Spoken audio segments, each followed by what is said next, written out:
जय जगन्नाथ हापी रक्षाबंधन। तो सकाल सकाल ये दी भौणी आसिक पहुँची जाइए। तो सी पहुँचवा आगु भाई तांकर शोई पड़ी कहीं भाई भौणी को अपेक्षा कर पड़ा नाई मो ता टाइम है सी शोई पड़ा। भौणी मानकर आसवा लेट है। भौणी मान खाया डाक भौणी मैंने कहले आम खाई आसचु खाइबनी हेले भाई लगे एत गुड़ा जिनस धरिक आई जानी ना भाई आ भर किसी भी खाई पारे भाई थंडा पी पार ना चॉकलेट खाई पार। हाँ ड्रेस जो दिहल किणिक आनी सेटा पिंधिपर राखी भी भाई पिंधिपारे कहीं भाई की गोटे वर्ष पूरी नहीं रागिक पलैले मुझे जाओ जाओ जिते रागुच राग मोर तो कम पड़ी बासन कम मजा ना मोहर बासन मजा पलैस एपटर आसिक भाई भौणी ये दिजन चॉकलेट खाऊँ चॉकलेट खाइबार लगे। ये बड़ भौणी काम पा हूँ छोट भाई भौणी को खराब कर एमती चॉकलेट खोई खोई जमी छोट बड़ हो सी सी चॉकलेट खाइले ये फायदा हम ना। तो जा हो लगी पड़ती खोबार सी भी छड़ामड़ा कर व्यस्त सी को छाड़ पाटे लगिला सी भी व्यस्त खावाई ये दी भौणी भी नागी से भितर मुझे आसिक भजा भजी करदी। तो बापा समझे आसे खाया पाग देख बहुत सुंदर कर राखी पूर्णिमा मुझे आम घर को जाई पारथी मो भाग्य खराब मुझे पाग भल एपटे से चॉकलेट खाई जरी फोपाड़ी माँ उठे नौले पु तार से जरी देखी भावला चॉकलेट खाइए जेहतु दी भौणी ड्रेस नहीं आसते राखी बांधि पारे से खाई पी सारा बेलू मुझे ड्रेस पिंधे देती। तो दी भौणी टे खुशी जाइए दी भौणी एपटे प्रसाद पलि आसला दी भौणी आसिक खाऊे सी भोजी खायापी जीवे लाज लगे कहले आम जहाँ करूँ भोजी खायापी आम जीवनी आम तो कुआड़े भोजी खाया जाए आम ये जीवु जाओ से दी जन घर को प्रसाद पलि आसला सी दी भौणी बस खाऊले। तो सन्ध्या बेले माँ गाई पूजा करने जी बोली जेहतु राखी पूर्णिमा गाई तो निहाती पूजा करा पड़ो। तो माँ पिठा बनई देकी फुलहार फुलहार कर गाई टी सन्ध्या बंदे देकी आसपा सी भी पलैले सन्ध्या अधिका हो गले जा आसिया को असुविधा हो खुआड़ टे से पूजा करा पड़े। एपटे राखी देखिक मोरी मो भाई कथा मन पड़ी मुझे जाइए राखी बांधि दे भाग्य खराब कौन कर देखो आज जेहतु राखी पूर्णिमा देख जन केते सुंदर देखा जाऊँ सी भी राखी बांधिक सी भी बहुत खुशी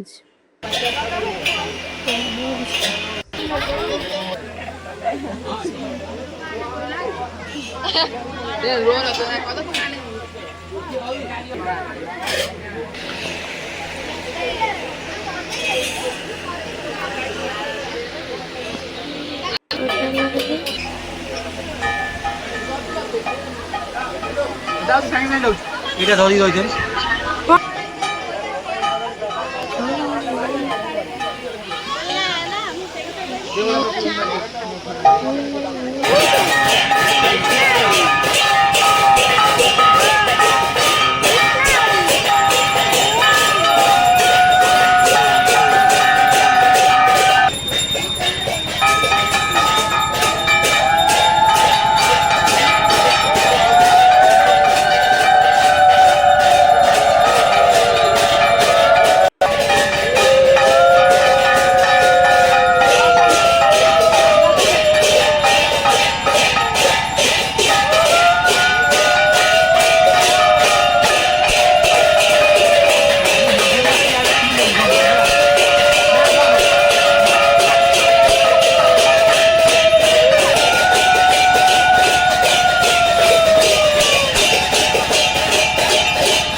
ପୂଜା ସରିଗଲାଣି। ଦେଖନ୍ତୁ ପୁନେଇରେ ବହୁତ ସୁନ୍ଦର ମଜା ହେଇଗଲାଣି। ଏପଟେ ବାଣ ଫାଣ ହେଉଛି। ପୂଜା ସରିଗଲା, ଆମ ଘରରୁ ଆସିଲି। ବହୁତ ସୁନ୍ଦର ପୂଜା। ଭଗବାନ ସମସ୍ତଙ୍କର ମଙ୍ଗଳ କରନ୍ତୁ, ସମସ୍ତେ ଖୁସିରେ ରୁହନ୍ତୁ। ରାକ୍ଷୀ ପୂର୍ଣ୍ଣିମାରେ ସବୁ ଭଉଣୀମାନେ ଖୁସିରେ ରୁହନ୍ତୁ, ମୋର ଏତିକି ପ୍ରାର୍ଥନା ଭଗବାନ ପାଖରେ। ଏ ମହାଶୟ ଆସି କାହାକୁ ଜଣେ ଖୋଜନ୍ତି, କେହି ଜଣେ କାହାକୁ ଖୋଜୁଛନ୍ତି।